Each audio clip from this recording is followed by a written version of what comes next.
Nana, bonjour, bienvenue Emanava dans la rue de Tahiti à Paris pour la présentation du VA Touani que nous vous présentons le premier journal dans la rue de Tahiti ici à Paris. Touani, c'est vous qui nous sollicitez et VA Touani, c'est nous qui vous donnons des nouvelles. VA Touani est un journal de liaison pour faire le lien entre tous les Polynésiens, Tahitiens ici en France. Ils sont nombreux, les étudiants, les militaires, les familles, ceux qui viennent aussi pour des raisons de santé. Ce journal s'adresse donc en premier lieu à eux. Nous sommes désolés pour les messages qui n'ont pas pu être diffusés dû au problème de la connexion Internet au départ de Tahiti. Et nous remercions encore tous ceux qui ont participé. Et maintenant, place à notre première rubrique.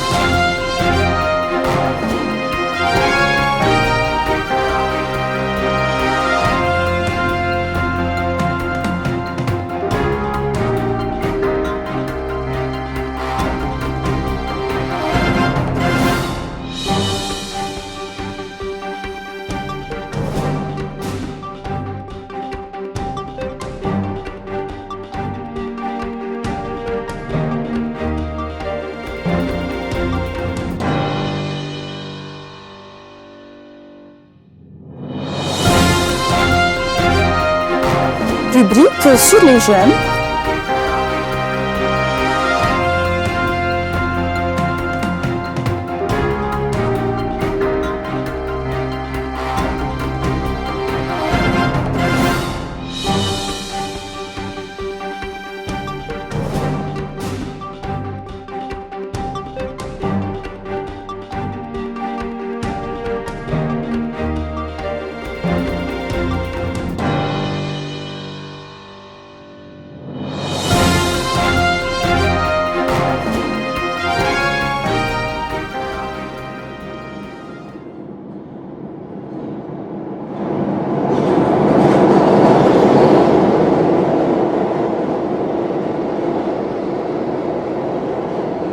Bonjour tout le monde, bonsoir. Voilà. Je fais cette vidéo là. C'est pour soutenir tout le Pacifique. La Polynésie, la Calédonie, Wallis et Futuna.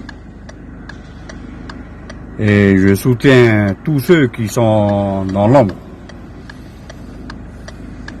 Mais voilà, si vous êtes venu sur la métropole, c'est pour changer une vie. Moi, je suis là, j'ai changé de vie, et que voilà. Mais à tout, je dis bien tout, les étudiants et ceux qui sont venus pour l'armée, et encore une fois, ceux qui sont dans l'ombre, pour les soutenir, parce que la vie, elle est comme ça.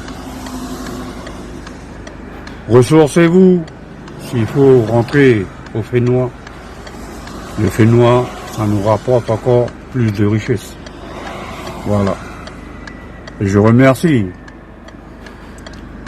à celle qui m'a proposé de faire cette vidéo pour vous dire que je vous aime. Tout est ethnie. Sur ce, bonne soirée à vous. Bonjour. Malulu, Malulu Kotak, Oleti, Nofola. Un sujet sur notre culture avec la vente aux enchères d'objets océaniens ici à Paris.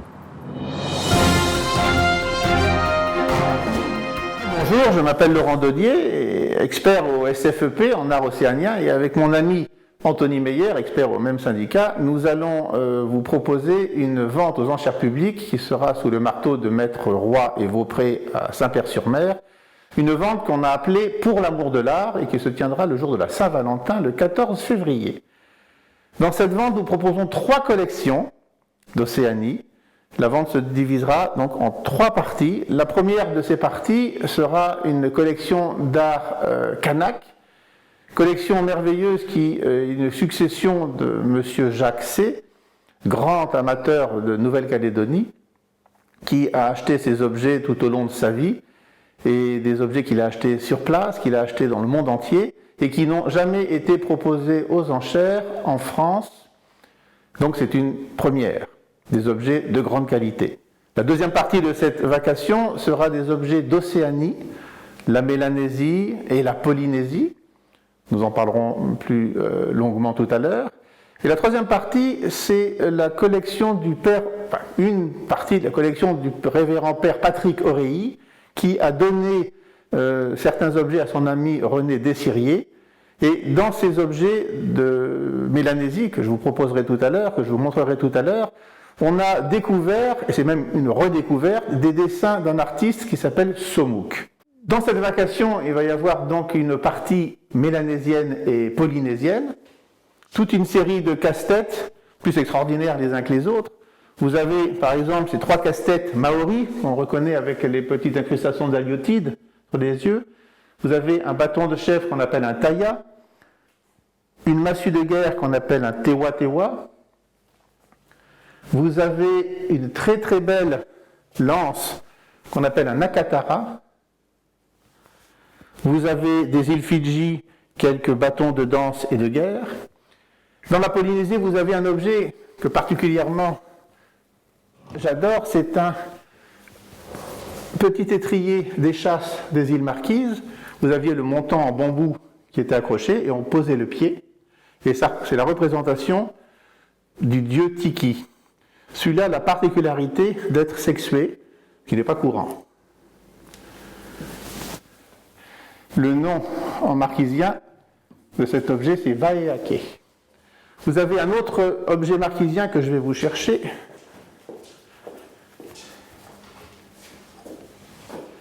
qui est une boucle d'oreille d'homme, assez extraordinaire, fait en dents de cachalot, toujours avec la représentation du dieu Tiki. Très bel ornement. Voilà pour la Polynésie. Voilà. Ornementation de cette boucle d'oreille d'homme, un tiki remarquablement sculpté en dents de cachalot. Voilà pour les objets polynésiens. On a l'honneur et la chance de présenter une quarantaine d'objets d'art kanak de Nouvelle-Calédonie. Regardez ces grandes flèches fêtières de la maison, la case, tout en haut de la case. Vous avez une, suivez-moi, vous avez une jupe qui représente une monnaie et c'était la forme des cases. Et vous imaginez les cases de cette taille-là et les grandes fêtages qui étaient tout en haut de la case. Voilà. Ça c'est pour la petite histoire, pour voir comment fonctionnaient un petit peu ces grands objets. Cette collection a été faite par Jacques C. Ce monsieur était un grand amateur.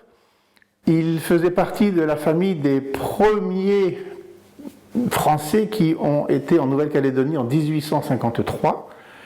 Les objets n'ont jamais été sur le marché français, il les a achetés sur place et partout dans le monde. Monsieur Meyer, mon associé dans cette vente, connaissait cette personne depuis 1981 et personne n'est décédé, les héritiers ont décidé de vendre des objets. Donc c'est une grande chance d'avoir cette collection. L'oiseau cagou, l'emblème de la Nouvelle-Calédonie. Très beau casse-tête avec l'oiseau.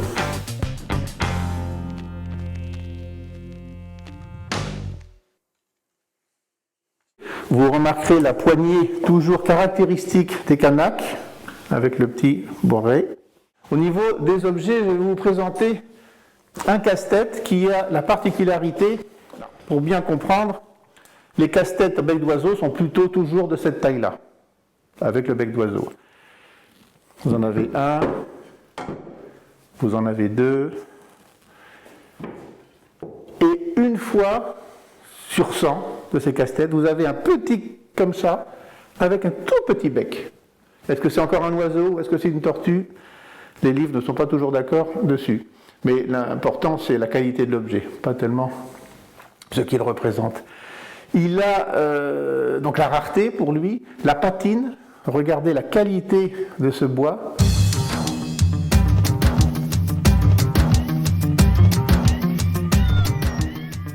Ça, c'est un objet unique.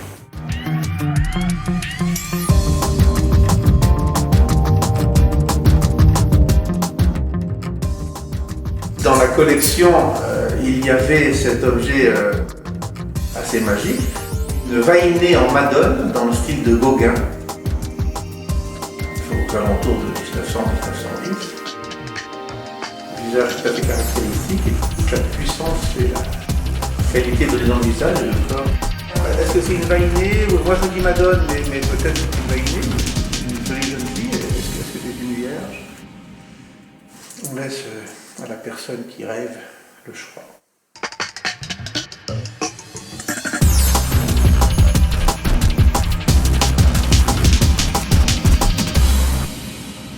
Nous allons passer maintenant dans l'arcanac derrière vous là, les fameuses haches ostensoirs de cérémonie avec des disques en pierre d'une qualité remarquable. C'était des emblèmes de chefferie, de prestige, de pouvoir. On les appelle des haches ostensoirs parce que quand les colons sont arrivés et qu'ils ont vu les Kanaks avec ces objets-là, ça leur a fait penser aux ostensoirs. Donc ils l'ont appelé ostensoir, mais ça n'avait rien d'ostensoir. Celle-ci est très intéressante, parce qu'elle a gardé tout son habillage de poils de roussette sur le petit tissu bleu.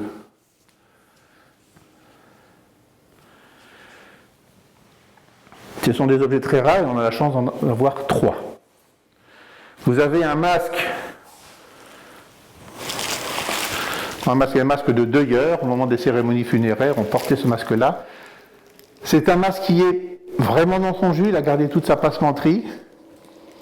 Ce pas des objets très agréables à regarder, c'est assez fort, c'est assez dur, mais c'est toute la magie et toute la puissance de l'arcanac qu'on retrouve dans ce genre de masque. Là, il y avait tout l'habit qui était autour. Donc l'habit était rajouté. Ça c'est pour accrocher la passementerie. Après, il y avait tout l'habit qui était derrière. Là, il y avait d'autres poils. Là, il manque. Oui, on rajoutait plein de choses. Hein. Celui-là, est-ce qu'il a été rajouté? Non, je pense que ça c'est peut-être celui-là. Et encore. Non, c'était pour rajouter le costume. Là, c'est très rare d'avoir la passementerie derrière. Vous avez quelque chose aussi de très rare, c'est ce bâton de chef. Regardez la qualité des petits bras. Attendez, je vais le sortir. Vous voyez? Et tous les petits stries que vous voyez là, c'est une généalogie. C'est un petit objet qui est rarissime. De souvenirs d'experts et de marchands, j'en ai vu qu'un en 40 ans. Voilà le deuxième. Donc un bâton de chef. Oui, bâton de chefferie. De chefferie. De chefferie. Vous avez, je ne sais pas si on va bien le voir à la caméra, mais les fameux bambous gravés qui présentent des petits bateaux. Les bambous gravés, c'est l'histoire des Kanaks qui est inscrite sur ces bambous. Peuple à tradition orale, donc c'est leur écriture. Un objet typique. Non, c'est mettre quoi dedans? Non, Rien, c'est juste un bambou gravé. C'est un livre. C'est un livre. Vous avez un objet qui est assez extraordinaire.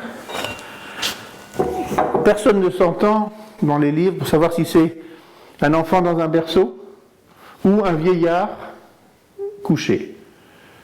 On ne sait pas. Parce que c'est le seul que l'on connaisse féminin. Tous les autres petits, alors on dit quand même berceau, même si on a un point d'interrogation, mais on a tendance à dire berceau. Le dernier berceau qui est passé en vente il y a 3 ans a été présenté par le musée du Quai Branly. Il était masculin et celui-là est féminin, donc c'est très rare. On en connaît 17 au monde. Vous en avez un que l'on proposera le 14 février à la vente. On a des points d'interrogation parce qu'on ne sait pas vraiment, mais disons qu'on a tendance à dire que c'était presque même pas un nouveau-né, c'était un enfant mort-né. Et quand la femme était en couche et perdait son enfant, on lui mettait sur le ventre. Mais tout ça, c'est avec des points d'interrogation parce qu'on ne sait pas tout. C'est assez magique, hein, comme petit enfant dans son berceau. Et cette herminette. Alors, les herminettes sont très souvent comme celle-ci, une jolie pierre, un manche. Et dans les herminettes à talons, vous en avez une sur 1000 qui est sculptée d'un visage d'ancêtre. Nous en avons une. Et celle-là a la particularité en plus d'être grande, que très souvent elles sont plutôt courtes et petites. La pierre est merveilleuse, le tressage d'origine est parfait, l'emmanchement de la pierre est extraordinaire et le regard de cet ancêtre est magique.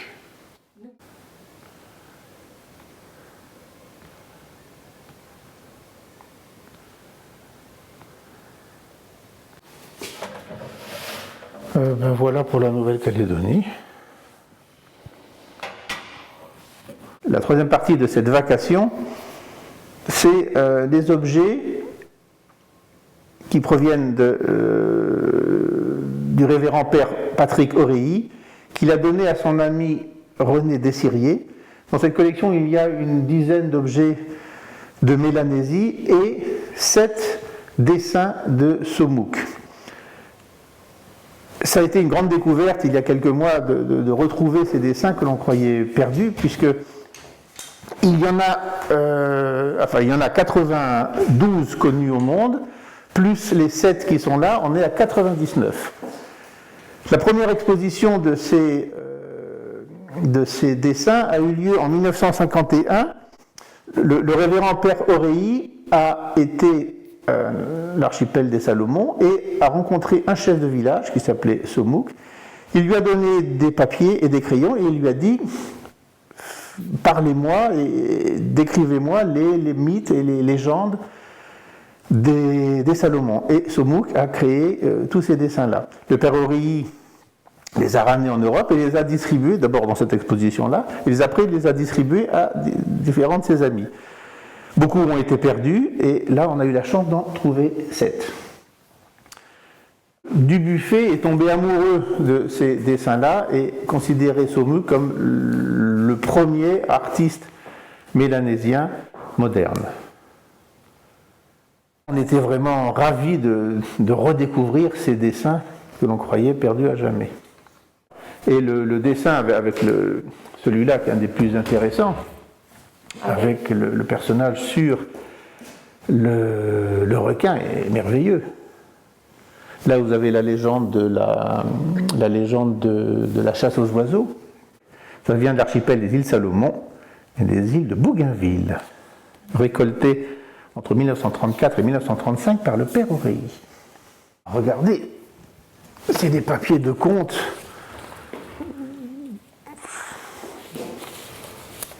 Vous avez vu, c'est n'importe quoi. Et sur n'importe quoi, on fait un chef-d'œuvre. C'est pas beau l'art? Donc c'est pour l'amour de l'art que le jour de la Saint-Valentin, vous pourrez vous procurer tous ces objets. Et un reportage sur notre culture qui est donc au centre de notre identité.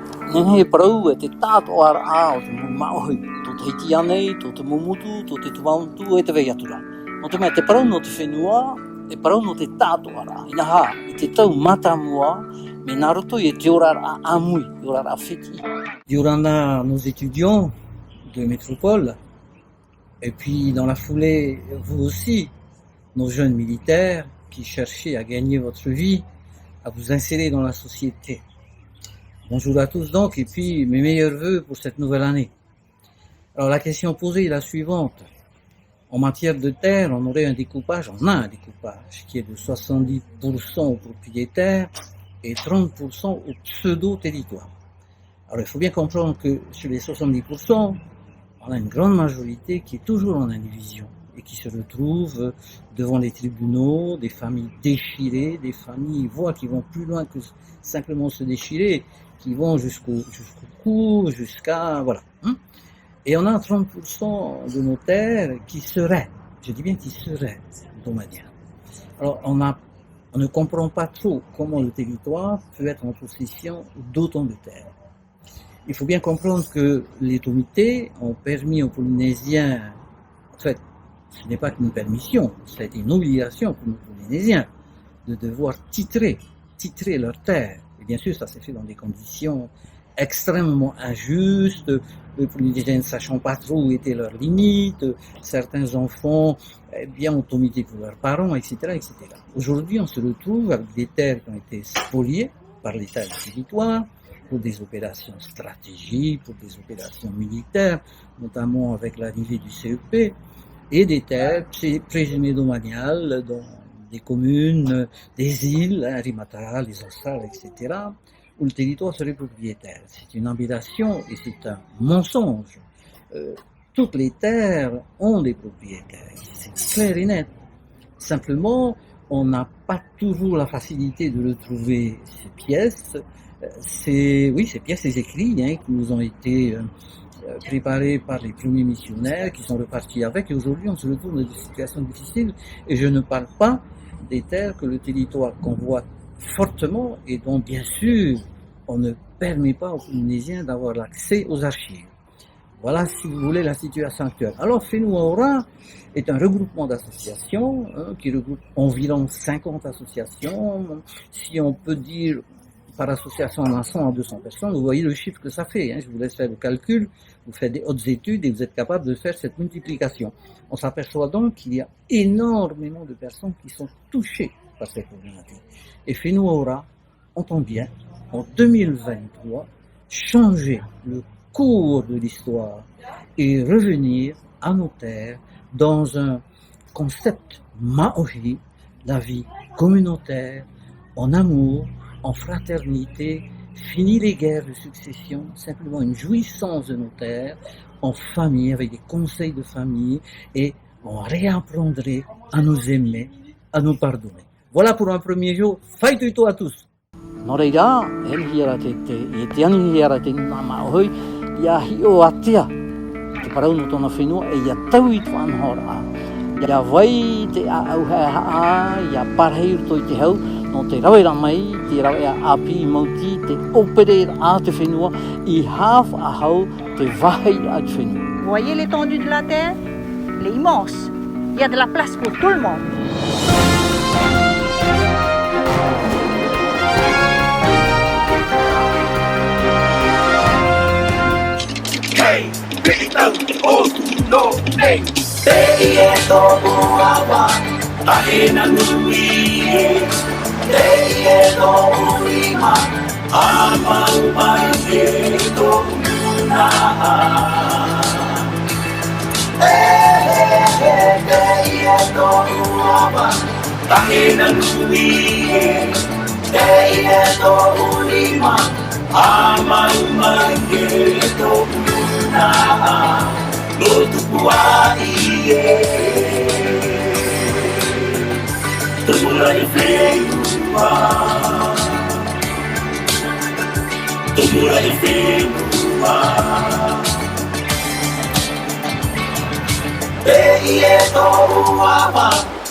Et donc, une fois par mois, on vous proposera le journal VA.